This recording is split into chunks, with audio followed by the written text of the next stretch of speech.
Hi, I'm Lunette. My sister once told me I was too attached to my daughter. Then on her wedding day, she vanished with her. No note, no warning, just a folded napkin left behind. While she walked down the aisle in white, I was screaming her name in a hotel hallway. They called it a misunderstanding. I called the cops. Before we dive in, tell me, what time are you listening and where from? Drop it in the comments. I read everyone, because what you're about to hear isn't just about jealousy or family, it's about what happens when silence is mistaken for weakness, and when love gets tested by blood. The envelope was thick, fancy even, with a gold-trimmed edge and a calligraphy-style return address. I already knew what it was. The wedding. Callista's wedding. Still, when I opened it at the kitchen table with Cece munching cereal beside me, I expected to see my name. Lunette and Lucas. Just that.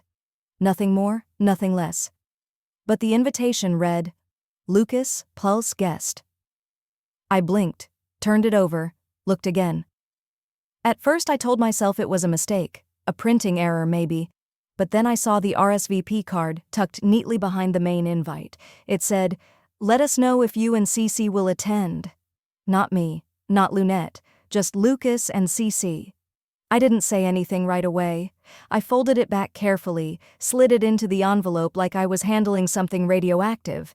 My hands stayed on the paper a beat too long. Lucas walked in, rubbing sleep from his eyes, already reaching for the coffee pot. Wedding invite? He asked. Yep, I said without looking up. Anything weird? He added casually, already sensing my silence. I handed it over. He read it once, then again. Huh. He scratched his neck. It's probably just, I don't know, a formatting thing. I nodded, but the edges of my smile felt fake.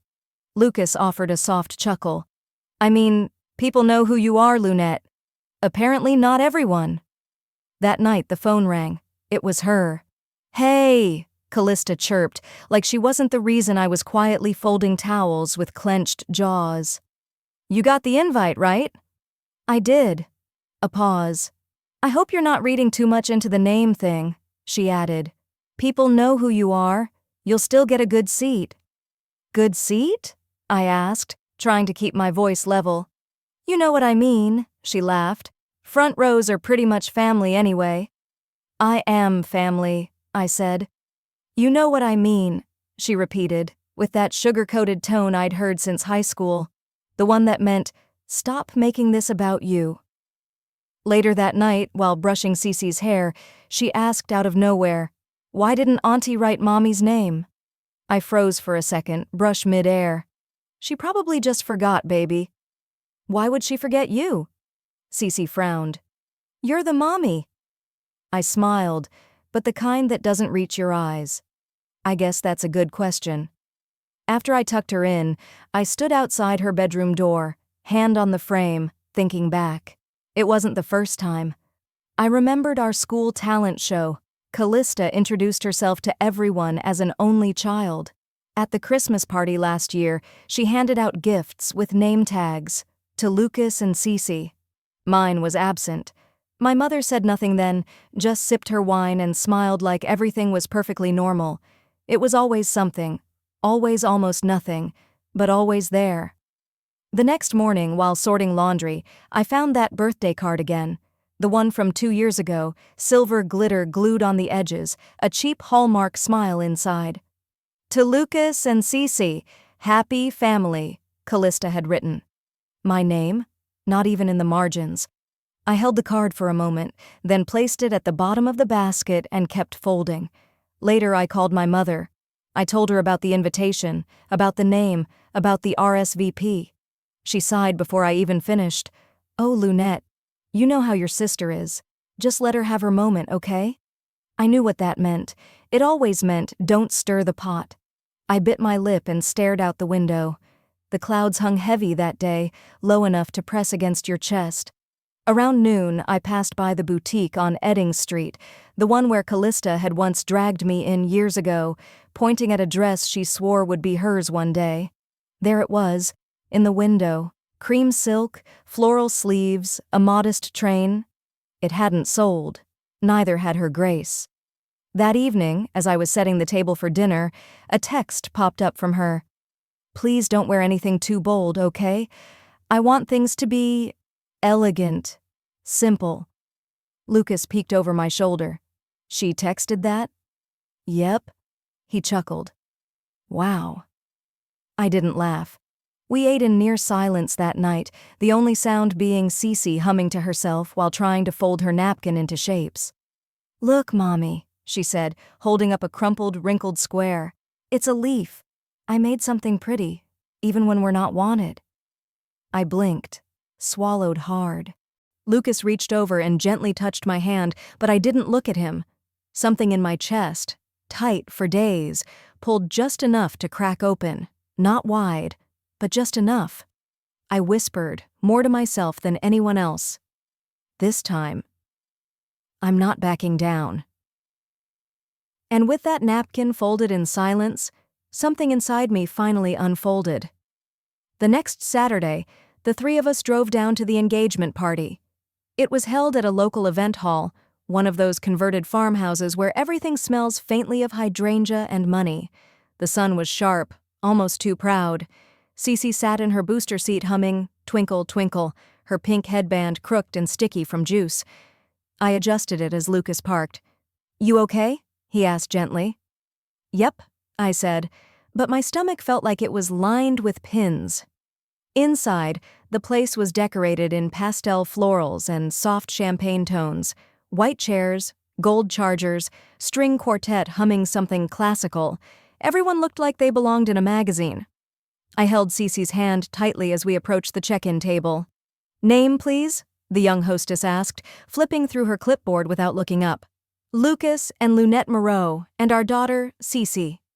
She frowned, scanned the list, then smiled, but it was the kind of smile you give someone when you can't find their reservation. "Oh, you're under Lucas plus family. Table 18, just down that hallway." She gestured vaguely toward the back, near the restrooms. I didn't say anything. Lucas thanked her. We walked past a series of beautifully arranged tables, linen napkins folded into roses, centerpieces glowing with floating candles, until we reached ours. Table 18 was shoved beside the hallway where guests went to the restroom, and the scent of floral air freshener barely masked the bleach. There was no decor, just a wilting arrangement and a tablecloth that didn't reach the floor. Our place cards read, "Lucas plus family, no Lunette, no Cece, not even an attempt." Across the table, an older relative squinted at us and leaned toward her husband. "I thought she was just a friend," she whispered, too loudly. Lucas looked at me. "Want me to say something?" he murmured. I shook my head. "We're fine," I said. But we weren't. As we settled in, I noticed something else. There were only 2 chairs. Lucas and I sat down while Cece stood beside me, fidgeting with her dress. I flagged down a young waiter walking past. "Excuse me, could we get a chair for my daughter?" He paused, apologetic. "Sorry, ma'am. I was told only adults for this section. We weren't instructed to set for kids back here." Back here, like we were storage, or leftovers. Lucas stood up. "I'll go grab a chair," he said, from the corner. I nodded, keeping my eyes down. My mother passed our table just then, her dress perfectly pressed, smile perfectly plastic. She caught my gaze and offered a quick half-smile. Then she mouthed, "Just ignore it."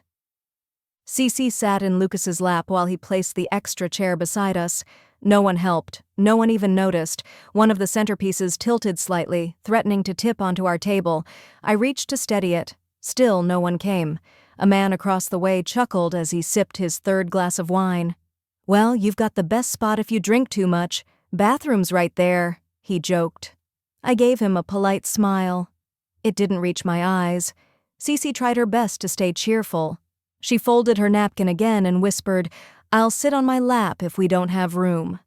I looked at her. 4 years old, heart still wide open, no idea how people can shrink your presence down to nothing. Lucas gave me a glance across the table, steady, patient, quietly furious in the way only someone who's been watching for years can be. Then the clinking started. Callista stood up at the front of the room, her designer dress flowing like a river of approval. She tapped her champagne flute with a spoon, grinning. I just wanted to say thank you all for being here to celebrate this next chapter. We're thrilled to have you. If you haven't already checked our registry, it's up on our wedding website. We've made it super easy. Applause. She made her way around the front tables, kissing cheeks, hugging family. She passed within 5 feet of us. She looked right over my shoulder like I was an empty chair. Cece waved. Callista walked right by. By the time the dessert came out, I had convinced myself to wait it out, to make it through. For Cece, until I stood near the bar waiting for water and heard Callista's voice behind me. Honestly, I didn't even think they'd come. Laughter. Another woman chimed in. After the invite thing, I figured she'd take the hint. I turned, heart racing. Lucas was already at my side. He had heard too. He didn't say anything, just reached for my hand and held it tightly, and in that stillness, I knew. I wasn't just sitting by the bathroom, I was being flushed out. And when she asked me not to bring Cece to the wedding, I finally saw it for what it was. It came through just after breakfast. Lucas was rinsing our coffee mugs, and Cece had taken her applesauce to the floor, humming while scooping it with her fingers. I picked up my phone to check the weather forecast, just as the message came through. Callista. Hey, just wanted to ask if you could leave Cece with someone. The ceremony will be long and it's really a day for adults. Hope that's okay. I read it twice. Lucas leaned over my shoulder and read it a third time. He didn't say anything at first, but I could feel the shift in his body, shoulders tighter, grip on the mug firmer. She's 4, I muttered more to myself. It's not like I'm bringing a crying newborn. Lucas raised an eyebrow. It's not about noise, it's about exclusion. Don't make excuses for her, Lou. I tapped back to my home screen, trying to breathe. Maybe it was about logistics. Maybe Callista didn't want kids underfoot during the vows. Maybe... And then, like instinct, I opened Instagram. There she was, Callista, twirling in front of a mirror at her final dress fitting, posted just an hour ago. The caption on her reel read, "Can't wait for a baby-free, drama-free, attention-on-me wedding," complete with sparkles and the smiling face emoji. The comments were already rolling in. "Yes, girl, set boundaries. You deserve the spotlight.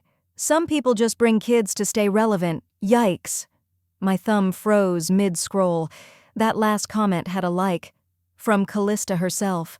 The walls around us felt suddenly too small. I called her, rang once, twice, voicemail, no callback, no apology. I didn't want to text, but I did. Me.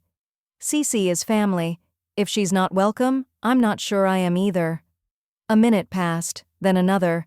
Finally, a voice memo. I hesitated before playing it. Lucas reached for the phone, but I hit play first. Her voice poured out, syrupy sweet, too practiced. "Loon, I'm just trying to make this day about our new chapter. You've had your moment. Let me have mine, okay? You understand." I nearly dropped the phone. "I've had my moment." Lucas was already pacing.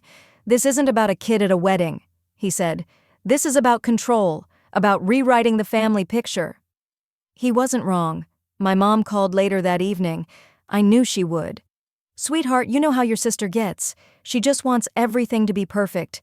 Don't take it personally." "She asked me to leave my daughter home, Mom." "I know, but sometimes being the bigger person means letting the small things go." I bit my lip until I tasted blood. "Small?" She didn't respond. As I hung up, I noticed Cece standing near the hallway, her favorite doll clutched to her chest. "Mommy?" she asked. "Am I not part of the family anymore?" I froze. It took everything in me not to crumble in that moment. I knelt beside her. "Of course you are, baby." She nodded, but I could tell she didn't believe me. That night, after Cece fell asleep beside me, her breath soft and uneven, I scrolled through the family group chat. Dozens of messages about dress colors, seating charts, caterer choices, not one mention of me. Or Cece. At midnight, a new post popped up on Callista's story. She was holding a sign that read, "No distractions, no drama, no apologies."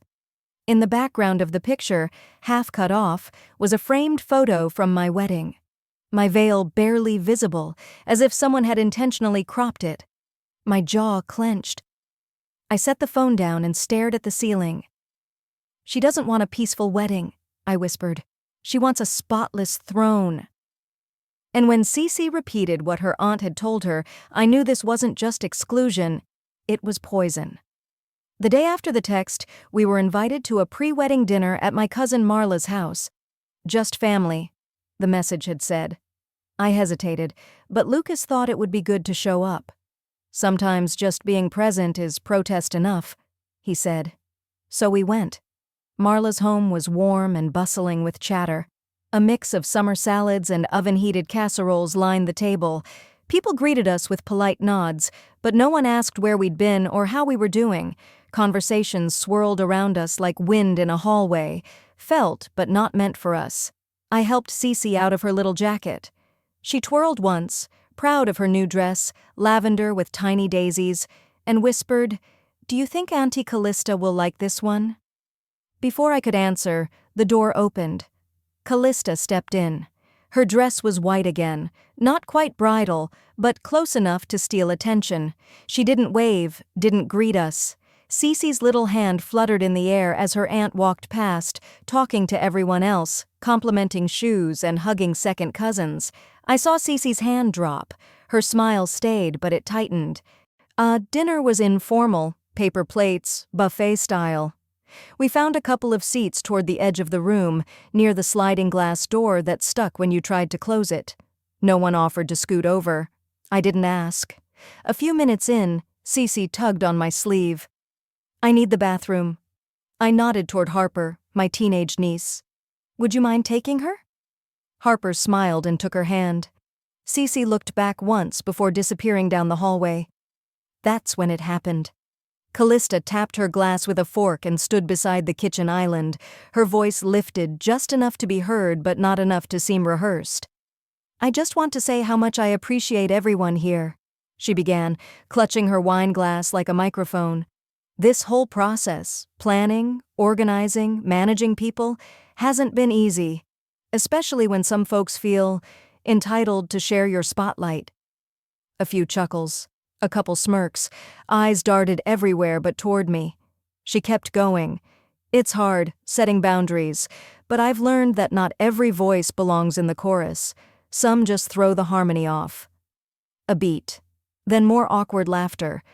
Like people trying not to be dragged into something they knew was wrong but didn't dare say. I didn't speak. My fork moved without purpose through my salad. Lucas rested his hand over mine, gently pressing down. "Don't," he whispered. I stared at the wine glass in my hand. Not a single drop touched my lips that night. The rest of the dinner blurred. Callista glowed in every photo. I wasn't asked to pose, neither was Cece. On the ride home, Cece sat in her booster seat, quiet. Too quiet. She usually talked about everything, the color of the napkins, the flavor of lemonade, the sparkle in someone's earrings. But tonight, nothing. She brushed her teeth slowly, barely bubbling the toothpaste, and crawled into bed without asking for a story. I pulled her blanket over her shoulders. She rolled toward the wall. "Auntie said I'm a problem baby," she whispered, barely audible. "That I ruin pretty things." My hand froze mid-air. I sat on the edge of her bed and asked gently, "Did she say that to you?" "No. She told Cousin Harper. But I was right there. I heard it." Her voice cracked on the last word. I smoothed her hair back and kissed her forehead. "You are not a problem, Cece. Not now, not ever." She didn't answer, just pulled the blanket higher and curled into herself. I stepped into the hallway, blinking hard, trying to control the burn behind my eyes. Lucas was leaning against the doorframe, arms crossed, already knowing. I told him.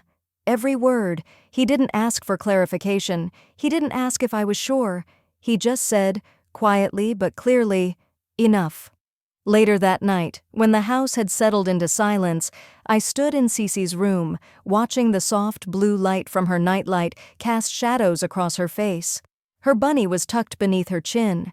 I walked into our bedroom and pulled out a small weekender bag. I started packing. One pair of flats, Cece's dress, her white sandals, her favorite comb. Lucas watched, but didn't stop me. "We're bringing her," I said, zipping the bag, "even if we have to sit in the back row of the parking lot." I opened my laptop. The cursor blinked on a blank screen. I typed an email to Callista. It wasn't angry, just clear. "I won't ask for permission to have my child with me. If she's not welcome, we'll still come, but on our terms. Don't mistake silence for agreement." I stared at it, then closed the lid. I wouldn't give her the satisfaction of calling me dramatic. Instead, I curled back into bed, eyes fixed on the baby monitor screen. Cece's chest rose and fell, steady, and in that stillness, I remembered what it felt like to be told I was too much, too emotional, needy. I remembered being told I made things harder by existing too loudly. I wouldn't let that cycle continue. "This ends with me," I whispered. "This family doesn't get to label my daughter." The wedding day came, with forced smiles, white roses, and one woman waiting for me to obey. Cece woke early. The sun hadn't quite crept across the carpet, but she was already sitting up in bed, hugging her bunny. I rubbed my eyes and forced myself upright. The room was still. Lucas had stepped out for coffee, and the quiet almost felt like peace. Almost. I laid out her dress on the bed, simple ivory cotton with a sage green sash. I smoothed the hem, ran my fingers down the sides. No sequins, no shine, just soft, clean lines. She touched the fabric with reverence. "Do I look okay, Mommy?" I nodded, then reached for something I had kept hidden inside my suitcase pocket, a folded napkin, shaped like a leaf. She gasped. "You saved it!" "I told you it was special," I whispered. I pinned it carefully on the sash, just above her waist. Lucas returned with lukewarm coffee and the silence of a man bracing for battle. He kissed the top of Cece's head, handed me my cup, and barely touched his. By 10:45 a.m., we were checking in at the venue lobby. A younger staff member handed us a key card without so much as eye contact. "Room 308, he said. "The elevator's behind you." In the hallway, my phone buzzed. "Callista, you really brought her? You're unbelievable." I stared at the message. My fingers hovered, then tapped out the only reply she deserved. "She's family. Full stop." I didn't get a response. Downstairs, the guests began to arrive in a wave of chiffon, cologne, and soft camera clicks. Lucas adjusted his tie. Cece clutched my hand with her smaller one, eyes wide at the sea of unfamiliar faces. My mother passed us by in the lobby. She didn't break stride. No hello, no smile, no glance at Cece.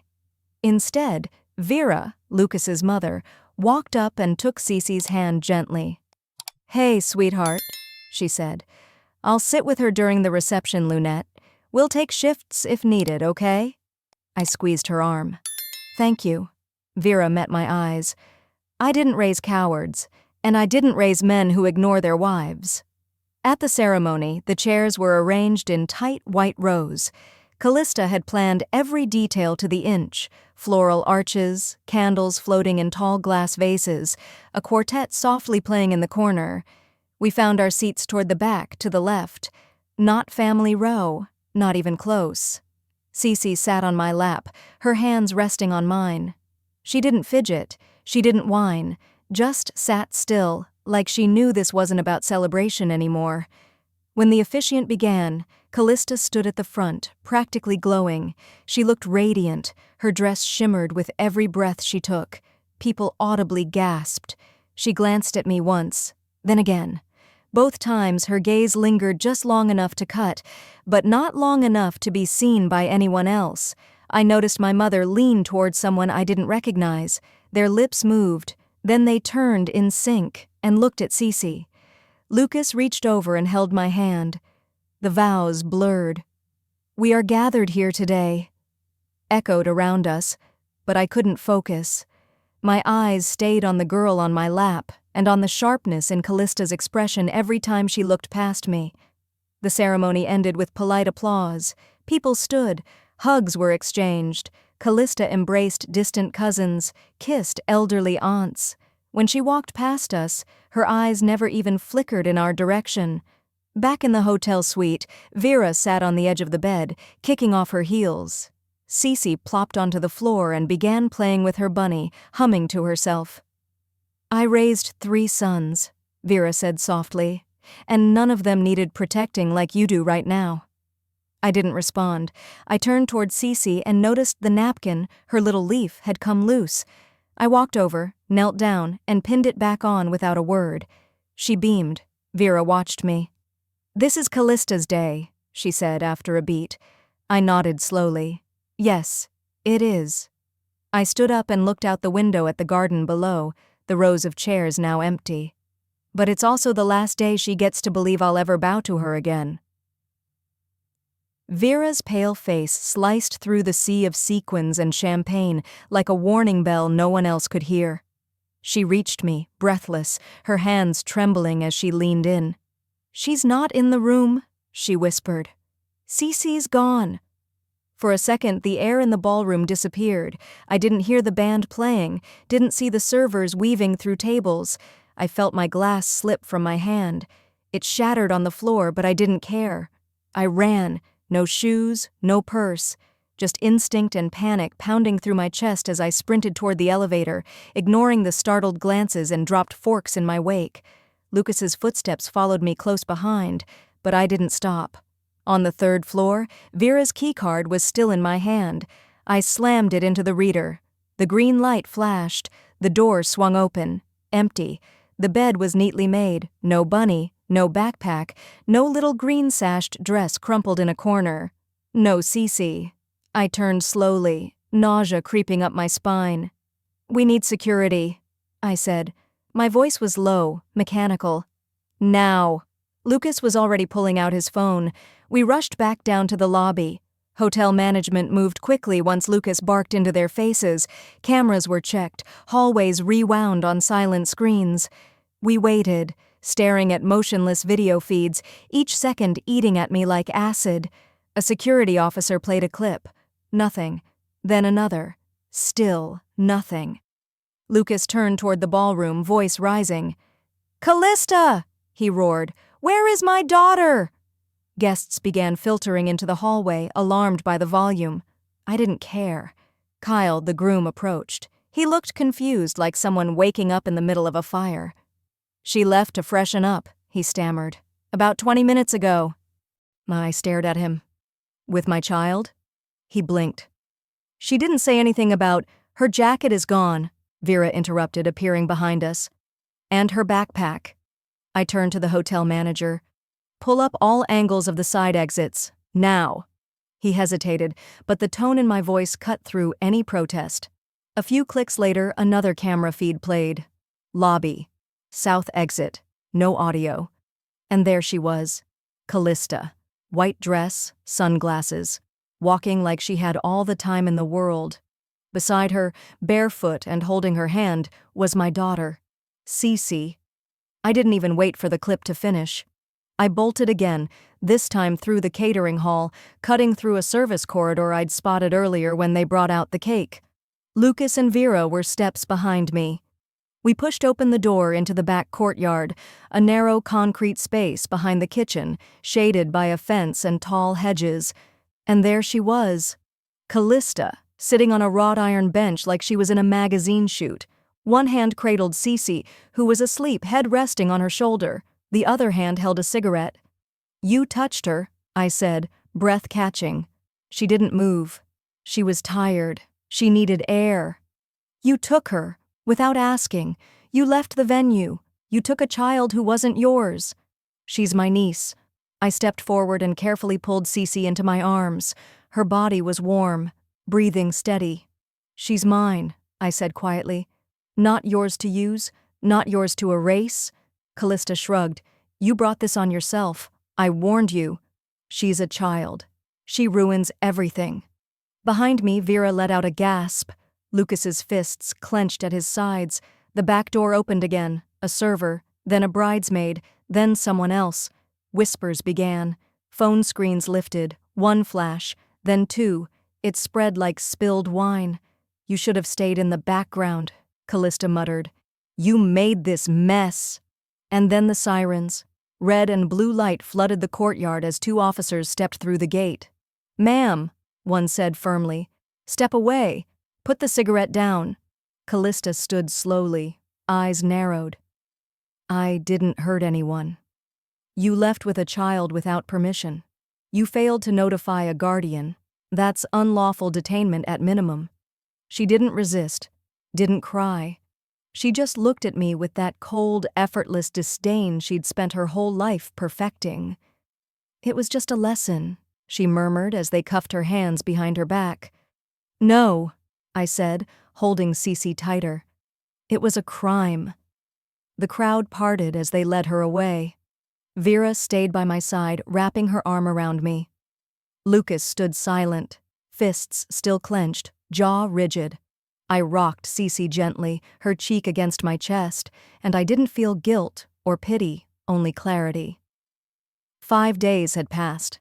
Cece still didn't sleep through the night. Every time the shadows in her room stretched too long or a floorboard creaked, she'd bolt upright, whispering, "Mama?" I slept on the edge of her bed now, not because she asked, but because I couldn't bear not to. That morning, she was coloring at the kitchen table, her little fingers gripping a green crayon, trying to stay within the lines of a tree. I was rinsing out her thermos when my phone buzzed. A voicemail. I listened. It was Kyle. She didn't mean harm, she just snapped. "Please don't go to court. It'll destroy her career, her future. Just think about Cece growing up with that kind of legacy." Before I could hit delete, Lucas stepped into the kitchen. His eyes scanned my face, then the phone in my hand. He took it without a word and pressed delete. The message vanished. But the ache didn't. Cece looked up at me and smiled softly, completely unaware that her name had become the center of a legal and social battlefield. That afternoon, a legal email arrived from Callista's attorney. Buried between generic legal phrases was one line that made my skin crawl. "We urge your client to consider the social and familial ramifications of formal charges. In other words, think about how you'll look if you go through with this." By evening, I got tagged in a post from one of Callista's bridesmaids. A filtered photo of Callista sitting on her hotel bed, head in hands, mascara slightly smudged for sympathy effect. Caption: "Some women just need grace. We all have a breaking point. Don't let society punish those who cry for help." The comments were flooded. "You're a real one for this." "She deserves love, not lawsuits." And then, "Some moms use their kids as shields." I didn't comment, I didn't react, but I saved the post. That night, my cousin Lisa messaged me privately. She started with, "Hey girl, just checking in," and ended with, "Do you really want to be the vindictive sister forever? Forgiveness looks better than court." I stared at the message for 10 full minutes before deleting it. The next morning, Vera sat down with her coffee, looking paler than usual. "Callista plans to release a video," she said softly. "She says it shows Cece was calm, that it proves she wasn't in danger." The video dropped 2 hours later. It was clipped, edited with gentle piano music, muted pastels, and a slow pan of Callista holding Cece outside the hotel. Cece was quiet in her lap. No struggling, no screaming, just a sleepy 4-year-old and an aunt with a glazed-over smile. The headline read, "Aunt or Abductor? The Internet Debates." For a moment I wondered if this was it, if this was the narrative that would stick. But I hadn't forgotten the security footage, and neither had my brother-in-law, Neil, an IT systems manager who'd always kept receipts longer than necessary. That afternoon he forwarded me the raw video. "You might want this," he wrote. I clicked play. Same scene, different feed, no filters, no edits. Callista outside the hotel holding Cece by the arm. She glanced up at the security camera, smirked and muttered, "Let's see how long Mommy takes to figure this out." I didn't gasp. I didn't cry. I sent it to Lucas. Then Vera. Then I uploaded it, silently, to the family group chat. No caption, no emoji, no call-out. Just the truth. And the chat went dead. Not one comment, not one rebuttal, not even a, "let's talk this out." At dinner, the prosecutor called to confirm Callista's plea hearing date. Vera was unusually quiet, stirring her mashed potatoes without lifting her fork. Then, just before she stood up, she whispered, "This family was built on pretending. You broke that." I placed my napkin on the table and looked at her. "I didn't break the family," I said. "I broke the silence." Later that night, Cece fell asleep with her arms around her stuffed rabbit, the leaf-shaped napkin I'd folded still pinned to her pajama shirt like armor. The house was quiet, but my thoughts were not. No more excuses. No more bending. No more silence. The courtroom was humming with a kind of electric hush, low voices, shuffling heels, breath held like prayers. The room smelled of old wood and cold coffee. I sat between Lucas and my attorney, my palms pressed flat against my skirt to stop them from shaking. Callista walked in like she owned the silence. Her hair was curled just enough, her makeup soft, her sweater a demure shade of beige. Everything about her screamed, "Look how fragile I am." And still, she didn't glance in my direction. The judge, a man with graying temples and tired eyes, called the room to order. Callista's lawyer rose, as confident as if this were a misunderstanding at brunch. "Your Honor," he began, "this was an unfortunate overreaction by a stressed bride, an isolated lapse in judgment, my client's mental state at the time." I tuned him out after that. I wasn't here to listen to rationalizations. I was here to name the truth out loud. When it was my turn to take the stand, I didn't bring notes. I didn't need to rehearse pain. I had lived it. I had slept beside it for nights, watched it twist my daughter's dreams into cries in the dark. "I'm not here to punish her," I said, my voice steady. "I'm here because someone has to tell the truth. Not just about what happened that day, but what's been happening in this family for years." I turned toward the judge. "If I lie now, if I stay quiet for the sake of appearances, what lesson does that teach my daughter?" There was a stillness in the room. Even Callista stopped fidgeting with her bracelet. I lifted my phone and played the video. There she was, my sister, Callista, in sunglasses, holding Cece by the wrist. And then, that smirk, that cruel whisper, "Let's see how long Mommy takes to figure this out." Not one gasp, just silence, wide and heavy as stone. Her attorney didn't object. There was no rebuttal. Only the scratch of the judge's pen as he made his notes. The verdict came faster than I expected. "Miss Callista Roos," the judge said, his voice clipped, "you are hereby sentenced to 150 hours of community service and mandatory psychological counseling. This judgment will remain on public record. I suggest you reflect on what family really means." No jail time, but no sweeping it under the rug either. Outside, the light was cold and clean. Kyle approached me in the courtyard. Lucas stepped between us without a word. Kyle raised both hands, palms open. "She didn't mean it, Lunette." "Then she shouldn't have planned it," Lucas said before I could. Kyle dropped his hands and walked away. We stood there for a long time, watching families exit the courthouse, mothers holding small hands, fathers tucking coats around sleepy shoulders. Vera came over, her voice low. "You changed this family forever." I didn't say sorry. I didn't explain. I just said, I didn't change it. I told the truth. On the ride home, Cece sat in her booster seat, her head resting against the window. We passed a billboard for a toy store, and she whispered, "Was it because I was bad?" My heart split in half. I reached into my purse and pulled out the old napkin, the one I'd folded into a leaf. It had been through so much, wrinkled, soft at the edges, but still whole. "No, baby," I said, placing it gently in her lap. "This is why I fought, because you are good, because you are worth everything." She stared at it like it was gold. That night, after Cece brushed her teeth and curled up in her bed, she padded softly into the living room. She looked around, then reached up and placed the napkin on the mantel. Lucas and I watched in silence. He finally spoke. "Funny how something so small says everything." I nodded. "It used to mean we were ignored," I said. "Now it means we're done being erased." She didn't say a word. She just turned and smiled at us, her eyes full of peace for the first time in days. We didn't need confetti or balloons, just a folded napkin, a truth spoken, and a little girl finally safe. 6 weeks passed. Just enough time for the leaves to start turning, for the air to cool, for people to pretend they'd always been kind. Callista hadn't reached out, not a text, not a whisper. Her absence was as loud as her drama had been. Kyle, I heard, moved 2 states away, packed up and left, alone.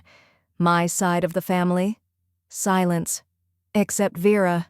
She started coming around every Friday afternoon, always bringing something Cece liked.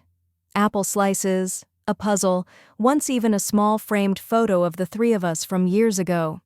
She never apologized, not outright, but she never looked away from Cece again either. Cece had started preschool. Her teacher told me, "She's a quiet thinker, but when she speaks, she sees more than most kids her age." I nodded but didn't explain. How could I? How do you tell someone your daughter grew up 3 years in 3 weeks? The napkin leaf sat on our mantel now, no longer crumpled. We had pressed it, dried it, and placed it behind glass. Lucas had asked me once, quietly, "Should we take it down now?" I shook my head. Not yet. Maybe not ever. That afternoon, Vera invited us to a small dinner, just a few people, familiar faces who had once looked away. I didn't want to go, but I went. The meal was quiet. No one talked about court, or Callista, or the fact that I'd shattered the unspoken agreement of pretending. But before dessert, one aunt, my mother's cousin, reached across the table. Her voice cracked just slightly. "I didn't know what to say when it happened," she said, "but I should have said something." I nodded. That was enough. Not everything needs a speech. Some things just need to be said. Once. The next morning, I walked Cece to school. The wind carried the smell of pine and distant rain. She stopped halfway down the sidewalk and pointed to a tree whose leaves had curled into soft golds and rust reds. "That one," she said, "looks like the leaf I made." I crouched beside her. "It does," I said, "and just like that leaf, we're growing somewhere new." Later that day, back home, I found myself in the attic, sorting through boxes I hadn't touched in years. My old wedding album slipped from one stack, landing open on the hardwood floor. A photo slid out. Me and Callista, maybe 10 and 7, sitting at the Thanksgiving kids' table, gluing paper feathers onto construction paper turkeys. She had glitter on her cheeks. I had glue on my chin. We looked happy. I didn't cry. I didn't burn it. I didn't frame it either. I just placed it in a different box.